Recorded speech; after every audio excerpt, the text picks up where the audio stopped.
Boltani ber. Ha? Ber deyapman. Nimaga? Boltani ber.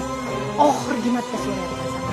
Uylanasanmi, yo'qmi? Jon deb uylanmayman. Nimaga? O'zi uyimiz o'rnida ekan bo'lsam. Ko'ryapsan, chayli qor kelyapti. Sen uylanganimdan keyin qanday yashayman men? Ey So'tay. Mendek qiz senga erga tegaman desa, sevib qolsan, nimenga noz qilyapsan? Bo'linglar. Ey, So'tay, kuniga 7000 pul topa olmaysanmi?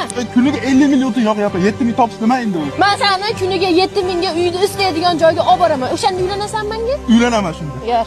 Urib qo'limni sindirding. Banisaga olib borib suvni qattiq olib kelding mana. Menga uylanganingdan keyin, to'ydan keyin o'tin yormasliging uchun men seni isitish radiatorlar sotiladigan joyga olib keldim. Ventex Termo hammom uchun hamda xonalarni isitish radiatorlarini ishlab chiqaradigan kompaniya hisoblanadi. Mana bunisi hammom uchun maxsus ishlangan, 24 soatda 6000 so'm rasxod qiladi. Bunisi bo'lsa 3 metrlik kichkinaroq xonalar uchun maxsus ishlangan, bir kunda 24 soatda 4000 so'm rasxod qiladi. Zo'ra. Mana bunisi bo'lsa sal kattaroq xonalar uchun 24 soatda 7000 so'm rasxod qiladi. Zo'ra 7000 so'mga butun uy isiydi. Mana bunisi bo'lsa kattaroq xona uchun hamda zallar uchun 10000 so'm rasxod qiladi 24 soatda. Mana ishonishinglar uchun 71 gradus chiqadi. O'zi issiqligi ham bilinib turibdi.